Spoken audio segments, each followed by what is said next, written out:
plus grands maîtres spirituels du monde, de l'Antiquité à l'époque moderne, ont partagé l'idée que la vérité la plus profonde de notre être n'est pas la propriété d'une religion ou d'une tradition spirituelle particulière, mais peut être trouvée dans le cœur de chaque personne.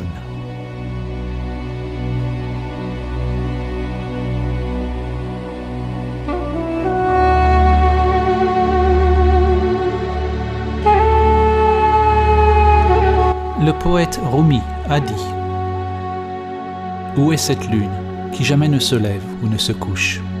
Où est cette âme qui n'est ni avec ni sans nous? Ne dites pas qu'elle est ici ou là.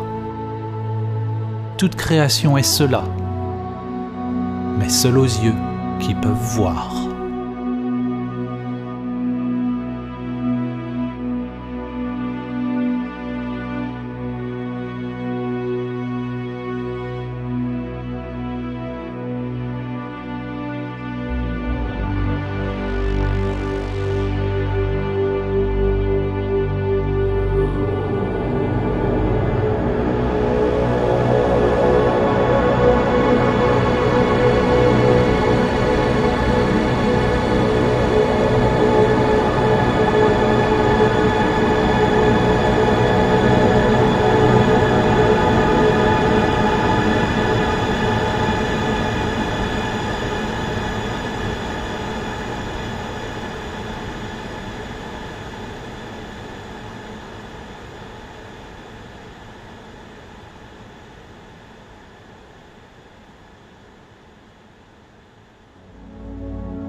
Dans l'histoire de la tour de Babel, l'humanité s'est fragmentée en d'innombrables langues, croyances, cultures et intérêts.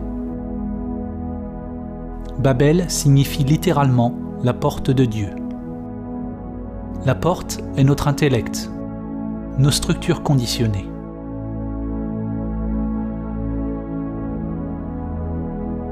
Pour ceux qui viennent à réaliser leur vraie nature, leur essence au-delà du nom et de la forme, ceux-là sont initiés au grand mystère de ce qui se trouve au-delà de la porte.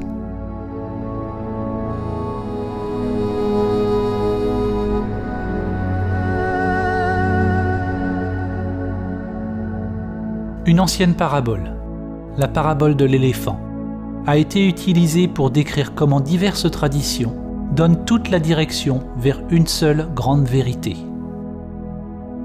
Un groupe de personnes aveugles touche chacune une partie différente d'un éléphant, obtenant une certaine impression de ce qu'est un éléphant. La personne qui se tient à la jambe de l'éléphant décrit l'éléphant comme étant un arbre. La personne à la queue dit que l'éléphant est comme une corde. L'éléphant est comme une lance, dit celui qui se tient à la défense. Pour celui qui touche l'oreille, l'éléphant semble être comme un éventail. La personne qui touche le flanc est catégorique. L'éléphant est comme un mur. Le problème est que dès lors que nous touchons une partie de l'éléphant, nous croyons que notre expérience est la seule vérité. Nous ne reconnaissons pas ou n'apprécions pas que l'expérience de chaque personne est une facette différente du même animal.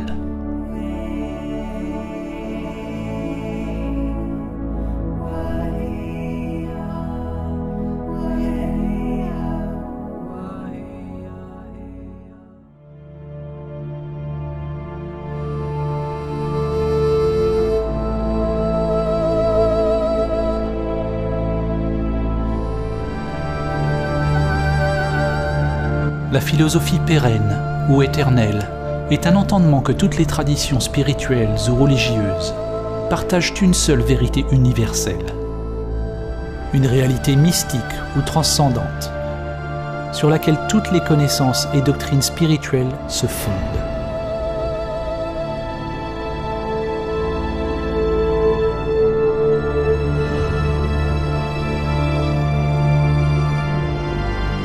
Swami Vivekananda a résumé l'enseignement pérenne en disant que la fin de toutes les religions est la réalisation de Dieu dans l'âme. C'est là l'unique religion universelle. Dans ce film, lorsque nous utilisons le mot « Dieu », il s'agit simplement d'une métaphore du transcendant, pointant vers le grand mystère au-delà de l'esprit égoïque limité. Réaliser le soi véritable ou soi immanent, c'est réaliser notre nature divine. Chaque âme a le potentiel de manifester un nouveau niveau de conscience supérieure afin de se réveiller de son sommeil et de son identification avec la forme.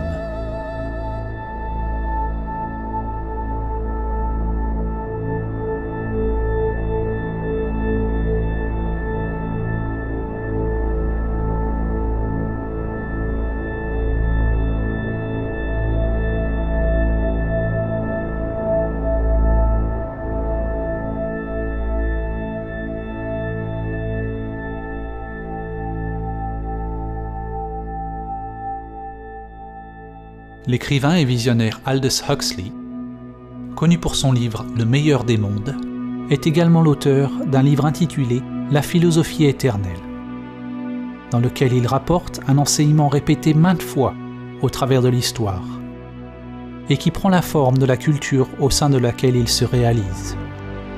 Il écrit « La philosophie pérenne est exprimée le plus succinctement dans la formule sanskrite « Tat Tvam Asi ». Tu es cela. L'Atman, ou soi immanent éternel, est un avec Brahman, le principe absolu de toute existence. Et la fin dernière de tout être humain est de découvrir ce fait pour lui-même, pour savoir qui il ou elle est vraiment.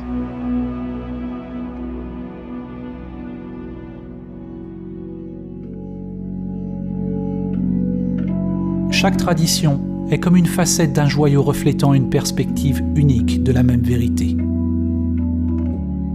tout en se faisant écho et en s'éclairant mutuellement. Quel que soit le langage et le cadre conceptuel utilisé, toutes les religions qui reflètent l'enseignement pérenne partagent l'idée qu'il existe une union avec quelque chose de plus grand, quelque chose qui nous dépasse.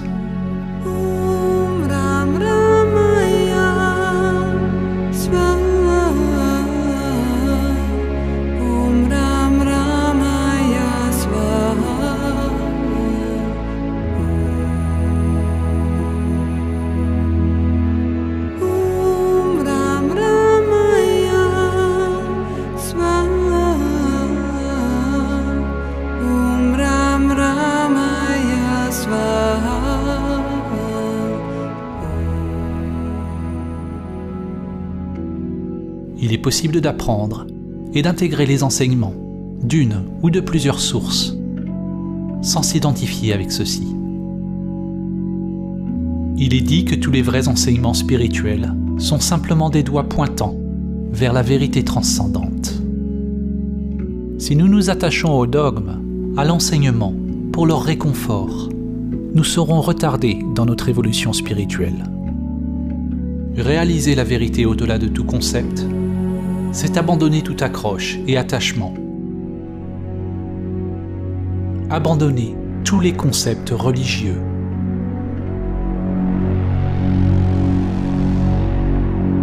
Du point de vue de l'ego, le doigt qui pointe vers Samadhi pointe tout droit vers l'abîme. Saint Jean de la Croix a dit : si l'on veut être sûr de la route que l'on foule, il nous faut fermer les yeux et marcher dans le noir.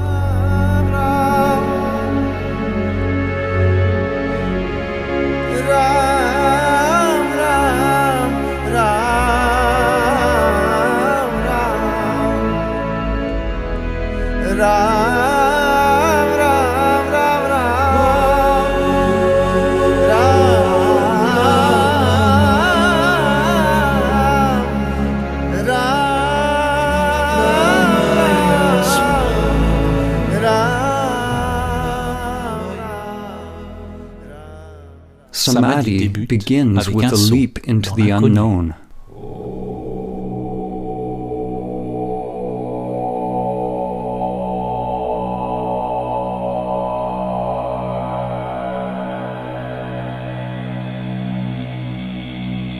Dans les anciennes traditions, afin de réaliser Samadhi, il a été dit que l'on devait ultimement détourner la conscience de tous les objets connus,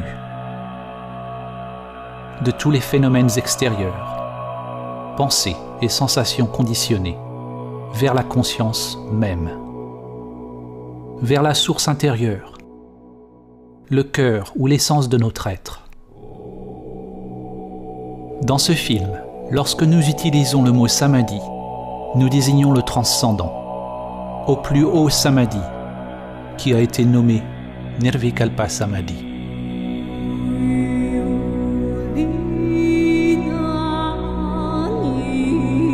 En Nirvikalpa Samadhi se trouve la cessation de l'activité de soi, de toute recherche et action. Nous ne pouvons parler de ce qui disparaît qu'à mesure que nous nous en approchons, et de ce qui réapparaît lorsque nous en revenons. Il n'y a ni perception, ni non-perception, ni chose, ni absence de chose, ni conscience, ni inconscience. Un absolu insondable et impénétrable pour l'intellect.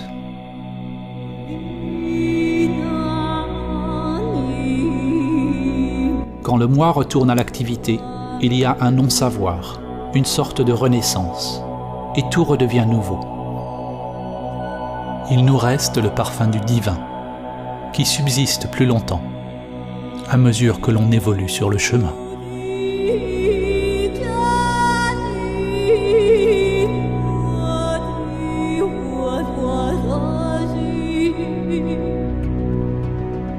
Il existe de nombreux types de samadhi, décrits dans les anciennes traditions. Et la langue a créé beaucoup de confusion au cours des années. Nous choisissons d'utiliser le mot samadhi pour désigner l'union transcendante. Mais nous aurions pu utiliser aussi facilement un mot provenant d'une autre tradition. Samadhi est un ancien terme sanskrit qui est commun aux traditions védiques, yogiques et samkhya de l'Inde, et qui a imprégné de nombreuses autres traditions spirituelles. Samadhi est le 8e membre des 8 membres du yoga de Patanjali et la 8e partie du noble chemin octuple de Bouddha. Le Bouddha utilisait le mot nirvana, la cessation de vana, ou la cessation de l'activité de soi. Patanjali a décrit le yoga ou samadhi comme Chitta Vritti Nirodha, le sanskrit signifiant cessation du tourbillon ou spirale du mental. C'est un démêlage de la conscience, de toute la matrice ou créatrix de l'intellect.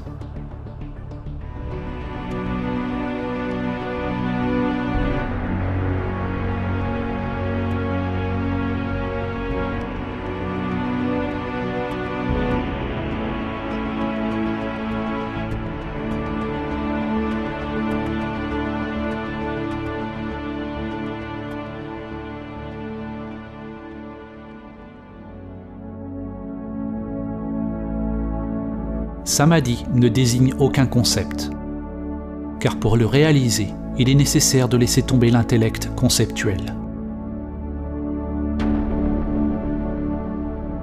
Différentes religions ont utilisé des mots variés pour décrire l'union divine.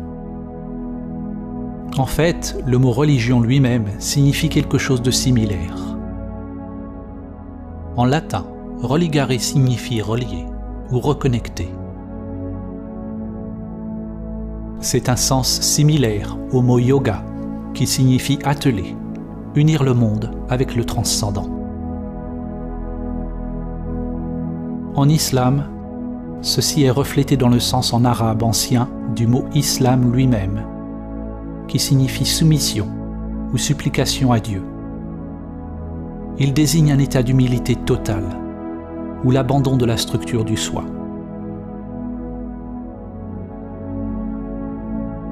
les mystiques chrétiens, tels que saint François d'Assise, sainte Thérèse d'Avila et saint Jean de la Croix, décrivent une union divine avec Dieu, le royaume intérieur de Dieu. Dans l'évangile de Thomas, le Christ a dit « Le royaume n'est pas par ici ou par là. En vérité, le royaume du Père s'étend sur la terre, mais les hommes ne le voient pas. » Les œuvres des philosophes grecs, Platon, Plotin, Parménide et Héraclite, vues à travers l'objectif de l'enseignement pérenne, nous dirigent vers la même sagesse. Plotin nous apprend que le plus grand effort humain est de guider l'âme humaine vers l'état suprême de perfection et d'union avec l'un.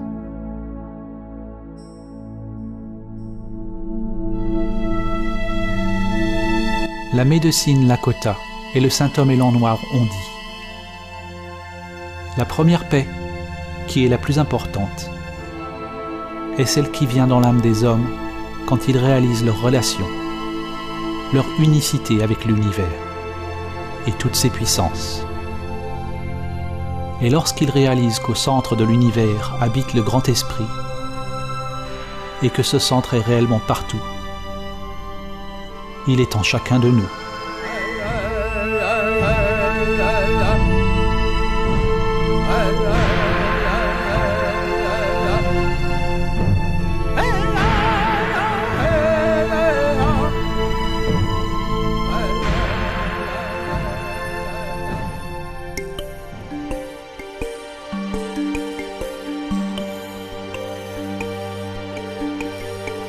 Sur le chemin de l'éveil, à moins que nous soyons en samadhi, il y a toujours deux polarités, deux portes dans lesquelles on peut entrer,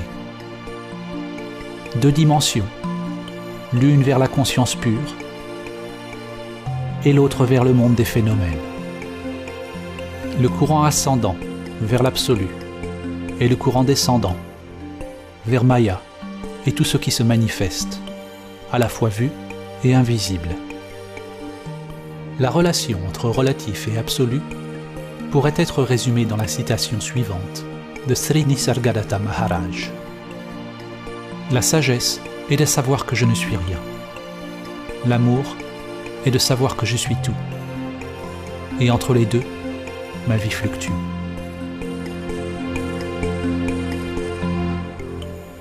Ce qui est né de cette union est une nouvelle conscience divine. Quelque chose naît du mariage ou de l'union de ces polarités, ou de l'effondrement de l'identification dualiste. Mais ce qui naît alors n'est pas une chose, et n'est jamais né.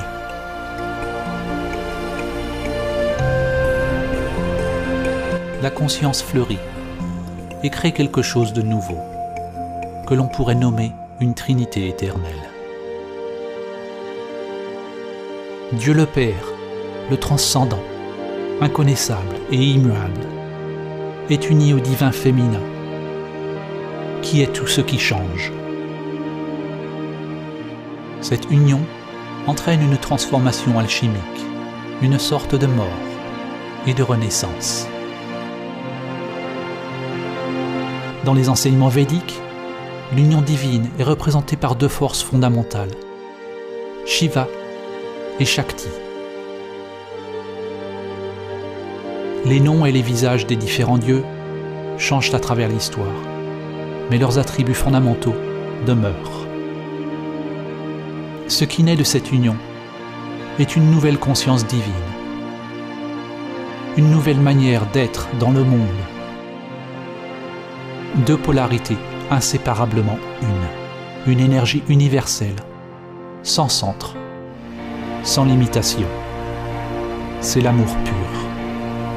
Il n'y a rien à y gagner ou à y perdre, car c'est un vide complet et simultanément absolument plein.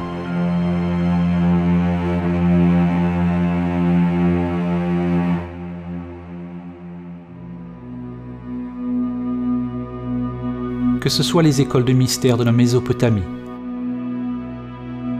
les traditions spirituelles des Babyloniens et des Assyriens, les religions de l'Égypte ancienne, les cultures nubiennes et kémétiques de l'Afrique ancienne, les traditions chamaniques et indigènes autour du monde, le mysticisme de la Grèce antique, les gnostiques, les non-dualistes, les bouddhistes, les taoïstes, les juifs, les zoroastriens, les jaïns, les musulmans ou les chrétiens.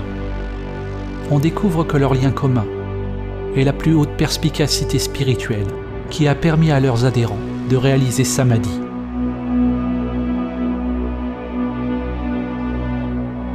Le mot Samadhi lui-même désigne la réalisation de la similitude ou unité en toute chose. Il signifie union. C'est unir tous les aspects de vous-même. Mais ne confondez pas la compréhension intellectuelle avec la véritable réalisation de Samadhi. C'est votre tranquillité immobile, votre vacuité qui unit tous les niveaux de la spirale de la vie.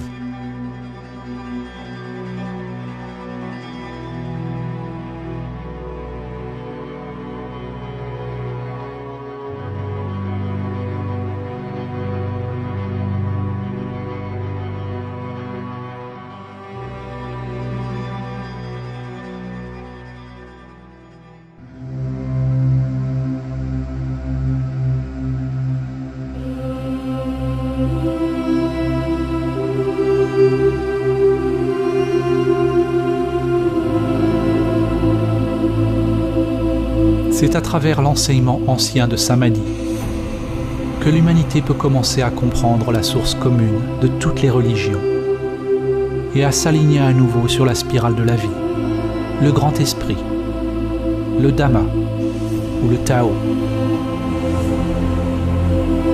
La spirale est le pont qui s'étend du microcosme au macrocosme.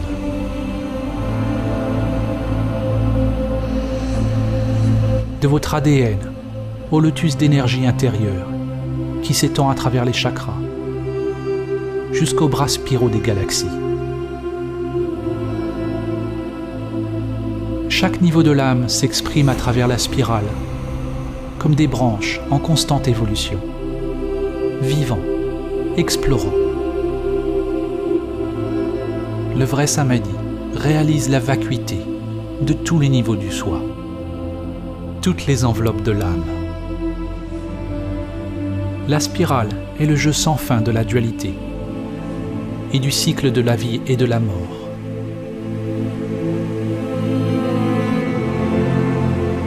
Parfois, nous oublions notre connexion à la source.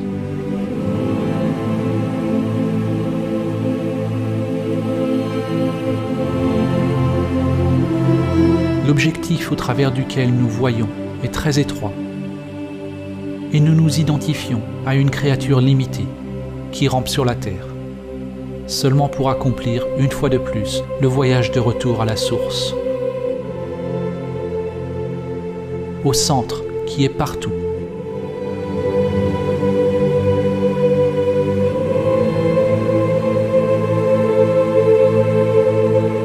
Chuang Tzu a dit: quand il n'y a plus de séparation entre ceci et cela, on l'appelle le point immobile du Tao, au point stationnaire, au centre de la spirale. On peut voir l'infini en toutes choses.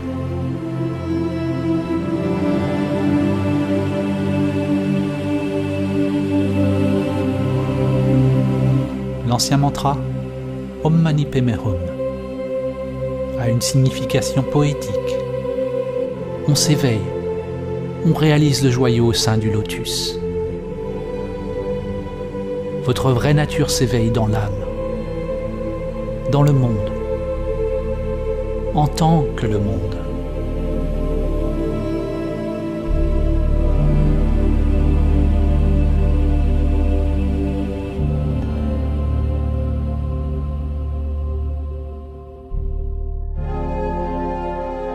en utilisant le principe hermétique, ainsi en haut, tel en bas, ainsi en bas, tel en haut.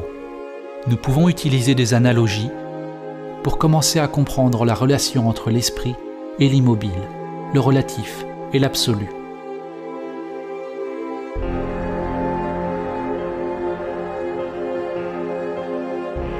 Une façon de commencer à saisir la nature non conceptuelle de Samadhi est d'utiliser l'analogie du trou noir.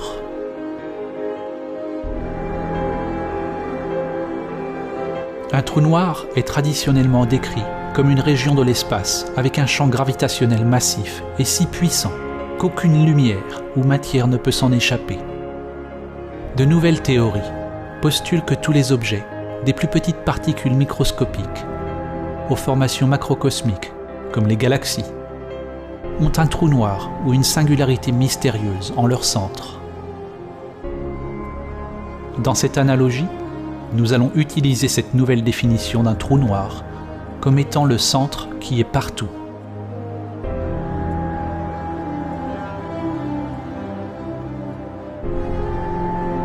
Dans la tradition zen, de nombreux poèmes et koans nous mènent face à face avec la porte sans porte.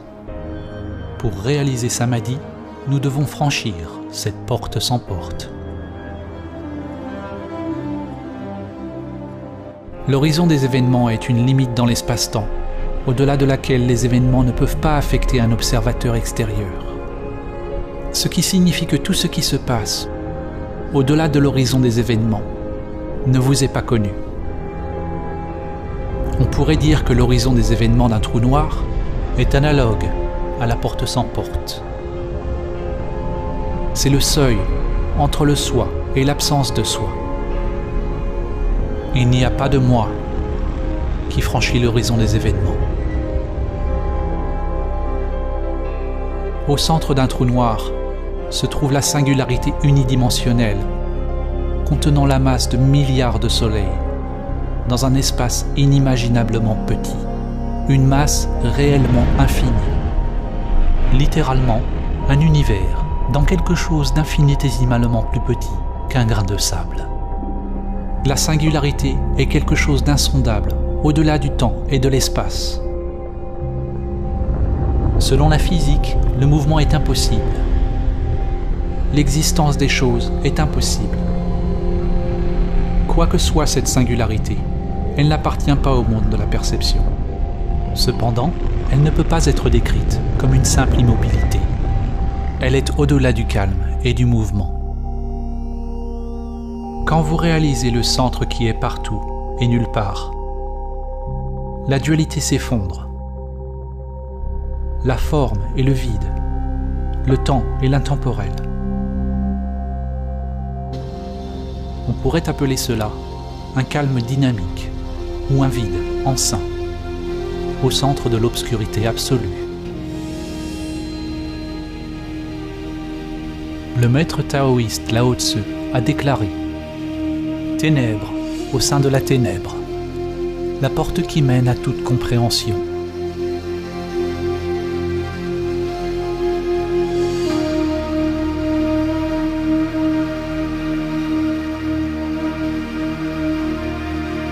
Le mythologue comparatif et écrivain Joseph Campbell décrit un symbole récurrent, une partie de la philosophie éternelle qu'il appelle Axis Mundi, le point central ou la plus haute montagne, le pôle autour duquel tout gravite, le point où calme et mouvement sont joints. De ce centre est réalisé un puissant arbre à fleurs, un arbre de la Bodhi qui rejoint tous les mondes.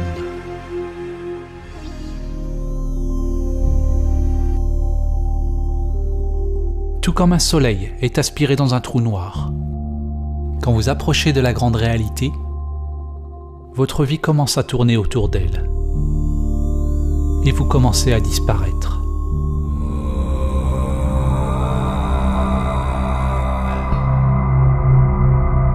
À mesure que vous approchez du soi immanent, cela peut être terrifiant pour la structure de l'ego.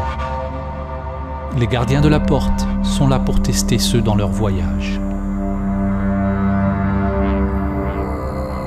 Il faut être prêt à faire face à ses plus grandes peurs et en même temps accepter notre pouvoir inhérent afin d'apporter la lumière aux terreurs inconscientes et à la beauté cachée à l'intérieur. Si votre intellect n'est pas ému, s'il n'y a pas de réaction du soi, alors tous les phénomènes produits par l'inconscient surgissent et s'évanouissent. C'est le point dans le voyage spirituel où la foi est le plus nécessaire. Qu'entendons-nous par foi ? La foi n'est pas la même chose que la croyance. La croyance, c'est accepter quelque chose au niveau de l'intellect pour apporter confort et assurance. La croyance est un moyen pour la pensée d'étiqueter ou de contrôler l'expérience. La foi est en réalité le contraire. La foi, c'est rester à l'endroit du non-savoir total. Accepter tout ce qui surgit de l'inconscient. La foi, c'est s'abandonner à l'attraction de la singularité, à la dissolution ou au démantèlement du soi, pour passer la porte sans porte.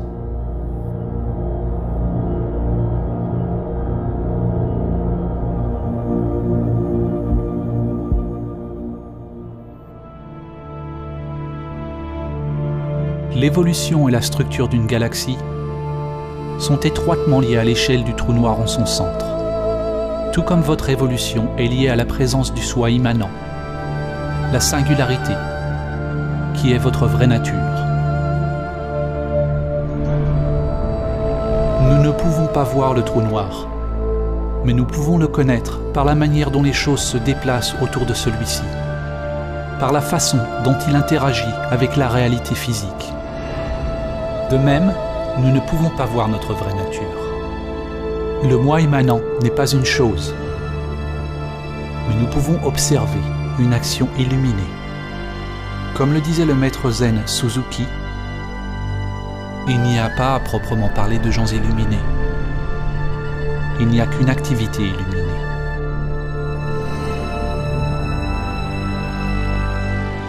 Nous ne pouvons le voir, tout comme l'œil ne peut pas se voir lui-même. Nous ne pouvons le voir car c'est grâce à celui-ci que la vue est possible. Comme le trou noir, Samadhi n'est pas le néant, et ce n'est pas non plus une chose. C'est l'effondrement de la dualité, de choses et non-choses. Il n'y a pas de porte pour entrer dans la grande réalité, mais il y a des chemins infinis. Les chemins, les dharmas, sont comme une spirale sans fin, sans commencement ni fin. Personne ne peut passer la porte sans porte. Personne n'a jamais compris comment, et personne ne le fera jamais. Personne ne peut passer la porte sans porte. Alors, soyez personne.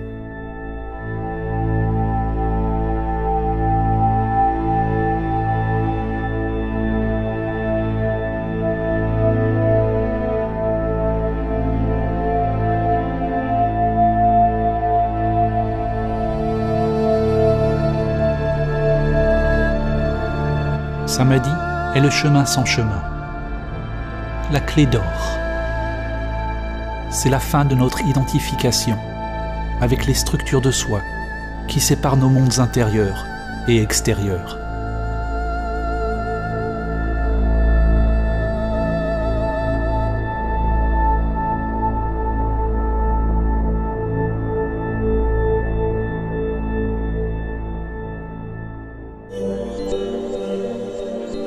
Il existe de nombreux modèles de développement qui décrivent les couches ou les niveaux de structure du soi.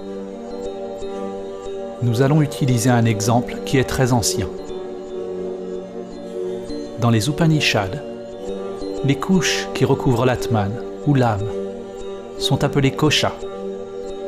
Chaque kosha est comme un miroir, une couche de la structure du soi. Un voile ou un niveau de maya qui nous détourne de la réalisation de notre vraie nature si nous sommes identifiés avec celle-ci.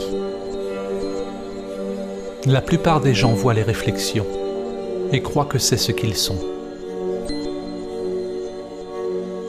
Un miroir reflète la couche animale, le corps physique. Un autre miroir reflète votre mental, vos pensées, vos instincts et vos perceptions. Un autre, votre énergie intérieure, ou prana, que vous pouvez observer lorsque vous vous tournez vers l'intérieur. Un autre miroir réfléchit sur le niveau de l'imaginal, qui est la couche du mental supérieur, ou de la sagesse. Et il y a des niveaux de béatitude transcendantale, ou non-duelle, ressentis à l'approche de Samadhi. Il y a potentiellement d'innombrables miroirs, ou aspects de soi que l'on peut différencier, et ils changent constamment.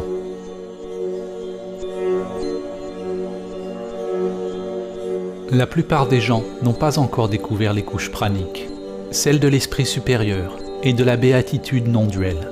Ils n'en connaissent même pas l'existence.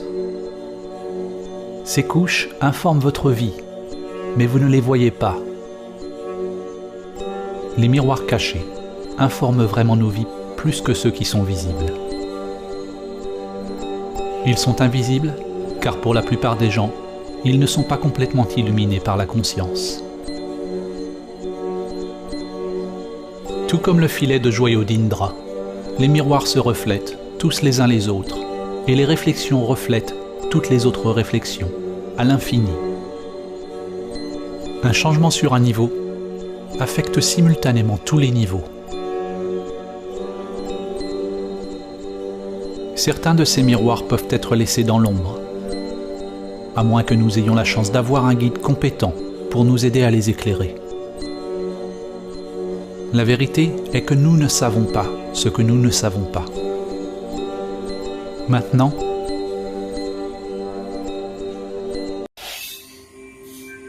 il n'y a rien qui vous rappelle à vous-même. Où êtes-vous? Quand l'intellect devient paisible, les miroirs cessent de refléter. Il n'y a plus de sujet et d'objet. Mais ne confondez pas l'état primordial avec le néant ou l'oubli. Le soi immanent n'est pas quelque chose, mais ça n'est pas rien non plus.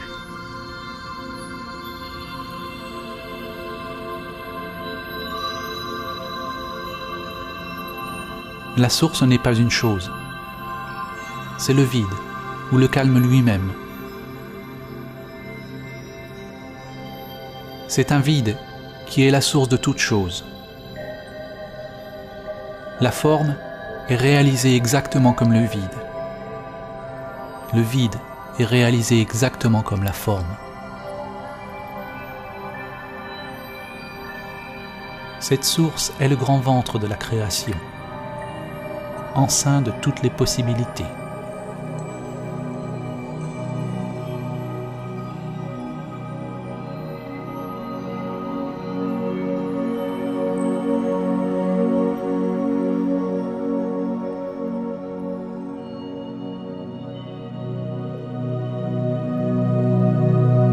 Samadhi est l'éveil de la conscience impersonnelle.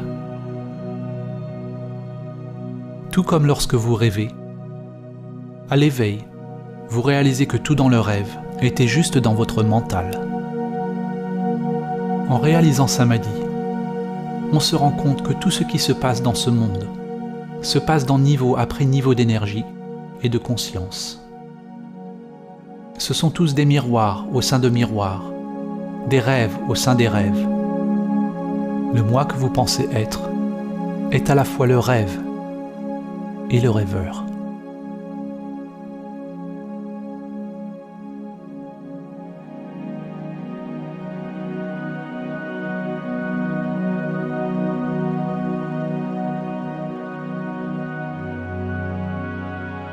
Tout ce que nous disons dans ce film, laissez-le partir. Ne le capturez pas avec l'intellect. L'âme rêve. Vous rêve. Le rêve est tout ce qui change. Mais il est possible de réaliser l'immuable.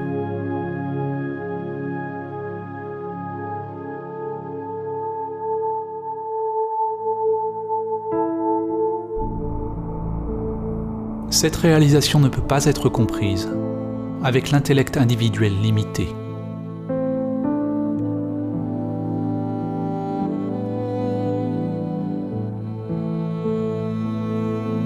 Lorsque l'on revient de Nirvikalpa Samadhi, les miroirs commencent à nouveau à refléter. Et l'on réalise alors que le monde dans lequel nous pensons vivre est en fait nous-mêmes. Non pas le vous limité, qui n'est qu'une réflexion temporaire. Mais vous êtes conscient de votre vraie nature, comme source de tout ce qui est. Cette aube d'une sagesse supérieure, l'embryon, prajna ou gnose, est ce qui est né de Samadhi. Selon le livre de Job, chokma ou sagesse vient du néant.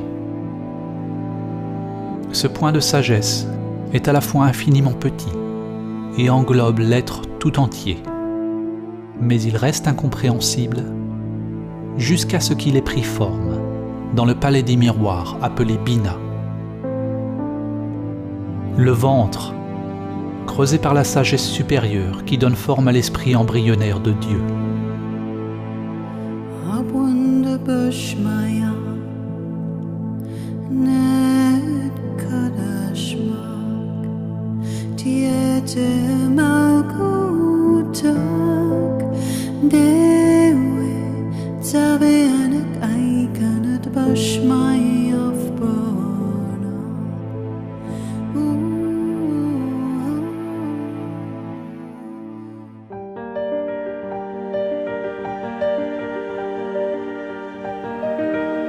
L'existence des miroirs ou l'existence du mental n'est pas un problème. Au contraire, l'erreur ou l'aberration de la perception humaine est que nous nous identifions à ceci. Cette illusion que nous sommes le soi limité est Maya. Les enseignements yogiques disent que pour réaliser Samadhi,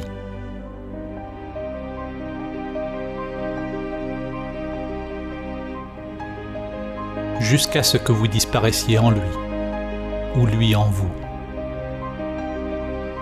Bien que le langage employé dans les diverses traditions soit dissemblable, à leur racine, tous indiquent une cessation de l'identification avec le soi et de l'activité centrée sur soi-même. Le Bouddha a toujours enseigné en termes négatifs. Il a préconisé d'enquêter directement sur le fonctionnement de la structure de soi. Il n'a pas dit ce qu'est Samadhi, juste qu'il s'agit de la fin de la souffrance. Dans l'Advaita Vedanta, on trouve le terme neti, neti, qui signifie pas ceci, pas cela. Les gens, sur le chemin de la réalisation de soi, s'interrogent sur leur vraie nature, ou sur la nature de Brahman, en découvrant d'abord ce qu'ils ne sont pas. De même, dans le christianisme, Sainte Thérèse d'Avila a décrit une approche de la prière basée sur le chemin négatif, ou via negativa. Une prière de calme, de soumission et d'union, qui est le seul moyen d'approcher l'absolu. Grâce à ce processus progressif de dépouillement, on laisse tomber tout ce qui n'est pas permanent, tout ce qui change. L'intellect, la structure de l'ego et tous les phénomènes, y compris les couches cachées du soi. L'inconscient doit devenir transparent afin de refléter la source unique. S'il y a un savoir profond ou un soi opérant dans l'inconscient, alors nos vies restent captives dans un labyrinthe de motifs cachés qui composent le soi non découvert.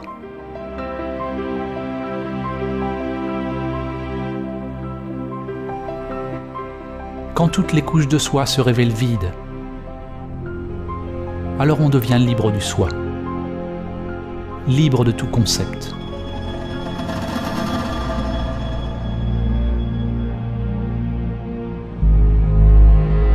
Un tournant dans votre évolution est lorsque vous réalisez que vous ne savez pas qui vous êtes. Qui éprouve le souffle?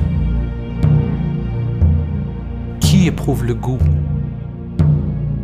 Qui éprouve le chant, le rituel, la danse, la montagne? Soyez le témoin du témoin. Observez l'observateur. Au début, lorsque vous observez l'observateur, vous ne verrez que le faux moi. Mais si vous persistez, il cédera.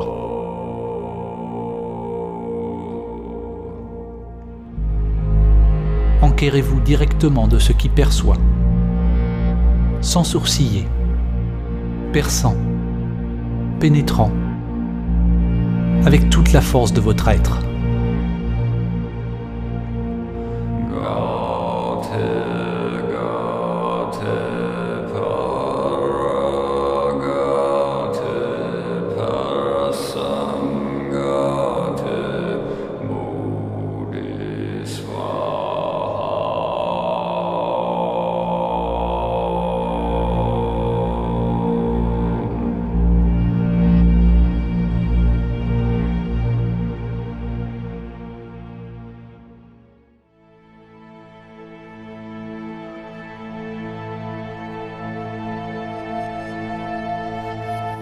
Il n'y a pas de soi qui se réveille.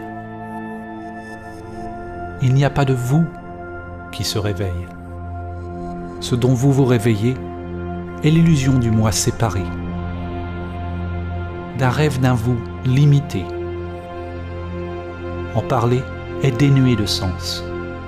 Il doit y avoir une cessation effective du soi pour réaliser directement ce dont il s'agit. Et une fois réalisé, il n'y a rien qui puisse être dit à ce sujet. Dès que vous dites quelque chose, vous êtes de retour dans l'intellect. Et j'en ai déjà trop dit.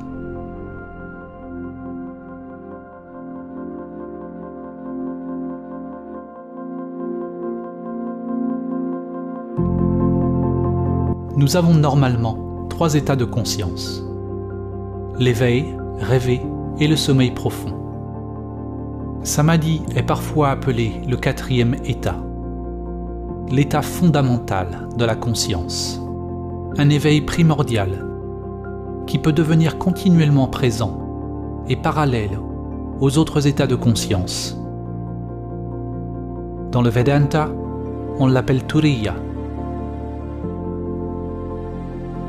D'autres termes pour Turiya sont la conscience du Christ, la conscience de Krishna, la nature de Bouddha, ou Sahaja Samadhi. En Sahaja Samadhi, le soi immanent reste présent durant l'usage de toutes les fonctions humaines. L'immuable est immobile au centre de la spirale des phénomènes changeants. Les pensées, les sentiments, les sensations et l'énergie tournent autour du centre, sur la circonférence. Mais le degré de calme ou de « je suis » persiste pendant l'activité extérieure, exactement comme durant la méditation. Il est possible que le soi immanent reste présent, même pendant le sommeil profond. Que votre conscience de « je suis » demeure sans va-et-vient, même si les états de conscience changent.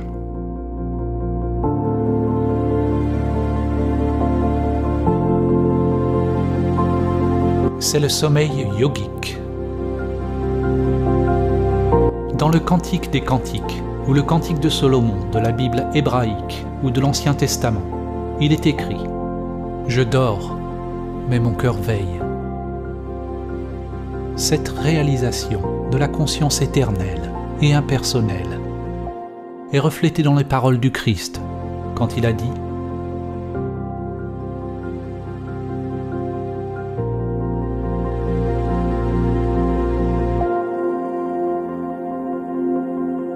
Une conscience qui brille au travers d'innombrables visages, d'innombrables formes.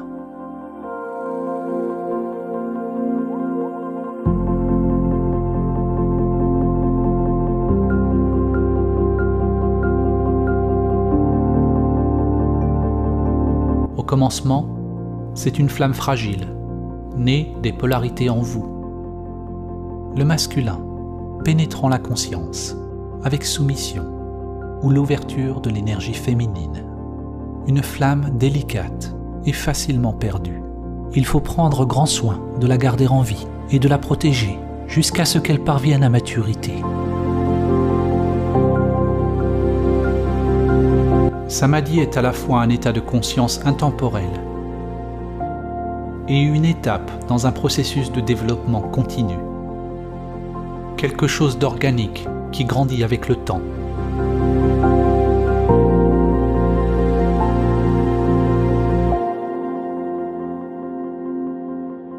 À mesure que l'on passe de plus en plus de temps en samadhi, dans le présent, dans l'intemporel, on prend de plus en plus la guidance du cœur, de l'âme ou de l'atman, et moins de la structure conditionnée.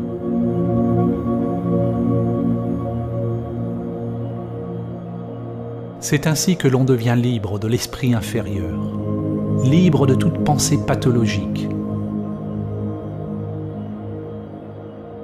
Le câblage interne change. L'énergie ne circule plus inconsciemment dans les vieilles structures conditionnées.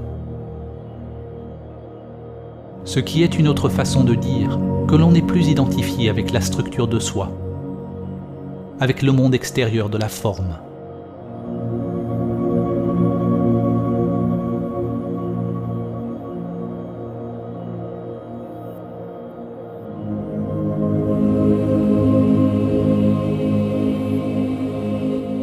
Réaliser samadhi demande un effort si grand qu'il devient un abandon total de soi-même. Un abandon tellement englobant qu'il est un effort complet de notre être, de toute notre énergie.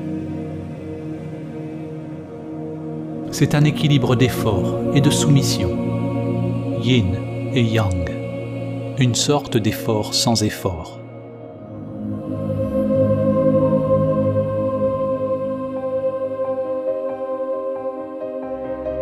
Le mystique indien et yogi Paramahamsa Ramakrishna a dit « Ne cherchez pas l'illumination, à moins que vous ne la cherchiez comme quelqu'un dont les cheveux sont en feu cherche un étang. Vous le cherchez avec tout votre être. » Au cours de la pratique de la transcendance de l'ego, il faut faire preuve de grand courage, de vigilance et de persévérance pour maintenir l'embryon en vie. Pour ne pas retomber dans les empreintes figées du monde. Cela requiert une volonté d'aller contre le courant, contre l'écrasement inexorable de la matrice, le broiement des roues de samsara. Chaque souffle, chaque pensée, chaque action ayant pour seul but de réaliser la source. Samadhi n'est pas réalisé par l'effort, ni en l'absence d'effort. Laisser tomber l'effort et le non-effort est une dualité qui n'existe que dans l'intellect. La véritable réalisation de samadhi est si simple et si indifférenciée qu'elle est toujours mal interprétée à travers un langage intrinsèquement dualiste. Il n'y a qu'une seule conscience primordiale qui se réveille, comme étant le monde, mais elle a été obscurcie par de nombreuses couches mentales. Comme le soleil caché derrière les nuages, à mesure que chaque couche mentale est abandonnée, son essence est révélée.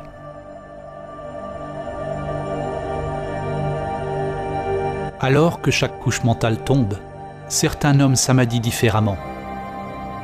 Ils donnent des noms différents à différentes expériences ou à différents types de phénomènes.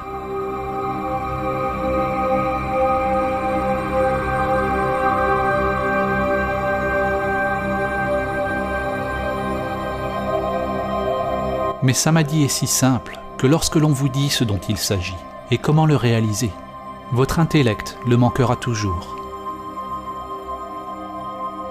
En réalité, samadhi n'est ni simple, ni compliqué.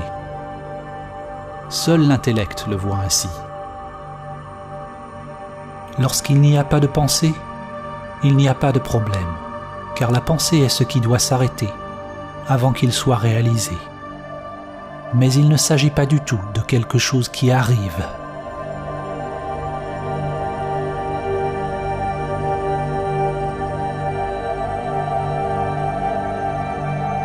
L'enseignement le plus concis de samadhi peut être trouvé dans cette phrase. Sois calme et sais.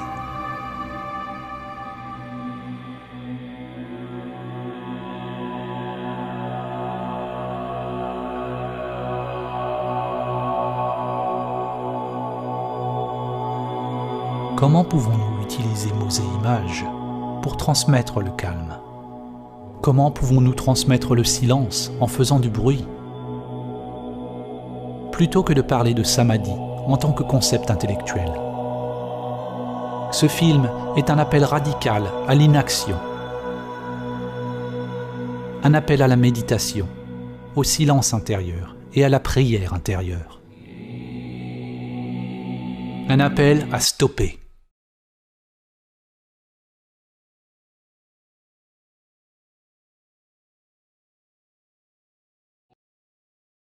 Arrêtez tout ce qui est conduit par l'intellect égoïque pathologique. Sois calme et sais.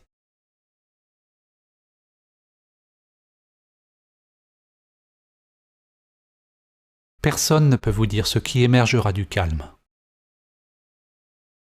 C'est un appel à l'action qui vient du cœur spirituel.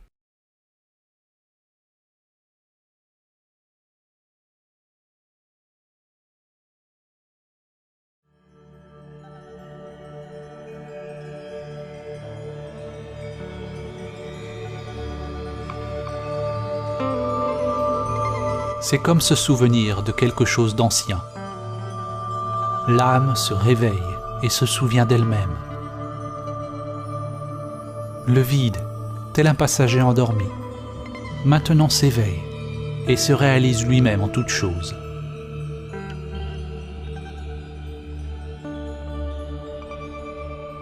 Vous ne pouvez pas imaginer ce qu'est samadhi avec l'intellect égoïque limité. Tout comme vous ne pouvez pas décrire à une personne aveugle ce qu'est la couleur. Votre intellect ne peut pas le connaître, il ne peut pas le fabriquer. Réaliser samadhi, c'est voir d'une manière différente. Non pas voir des choses séparées, mais reconnaître celui qui voit.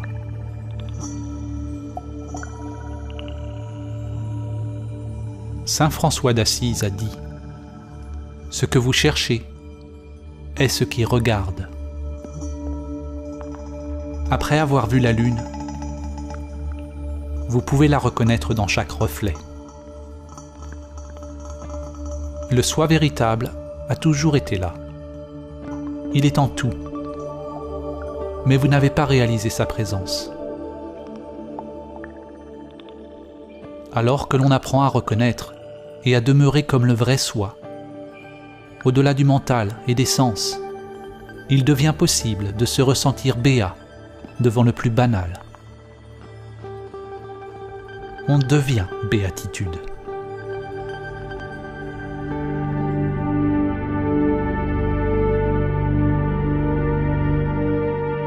N'essayez pas d'être exempt de désir, car vouloir être exempt de désir est un désir. Vous ne pouvez pas tenter d'être immobile, car votre effort même est mouvement. Réalisez le calme qui est toujours présent. Sois le calme et sais. Lorsque toutes les préférences sont abandonnées, la source est révélée. Mais ne vous attachez pas, même à la source. La grande réalité, Tao, n'est pas un, pas deux.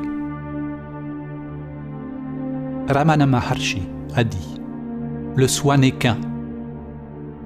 S'il est limité, c'est l'ego. S'il est illimité, il est infini et est la grande réalité. »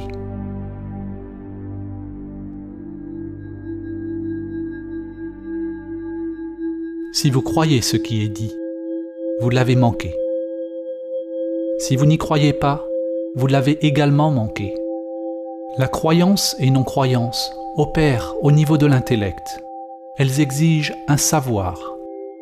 Mais si vous menez votre propre investigation, en examinant tous les aspects de votre être, en découvrant qui fait l'investigation, si vous êtes prêt à vivre selon le principe que la grande volonté soit faite et non la mienne, si vous êtes disposé à voyager au-delà de toute connaissance, peut-être réaliserez-vous ce que j'ai tenté de montrer. Alors seulement, vous goûterez par vous-même la beauté et le mystère profond d'exister, simplement. Il y a une autre possibilité pour la vie. Il y a quelque chose de sacré, d'insondable, qui peut être découvert dans les profondeurs immuables de votre être. Au-delà des concepts, au-delà des dogmes, au-delà de l'activité conditionnée et de toute préférence.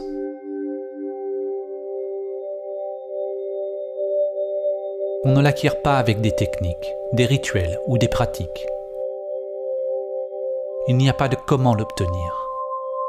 Il n'y a pas de système, il n'y a pas de chemin vers le chemin.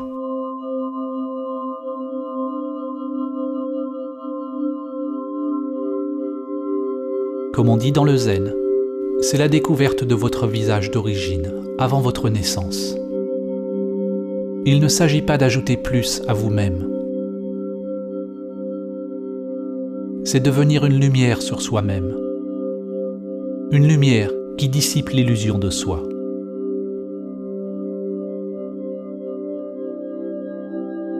La vie restera toujours inaccomplie. Et le cœur restera toujours agité. Jusqu'à ce qu'il se repose, dans ce mystère, au-delà du nom et de la forme.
Lakshmi Swami.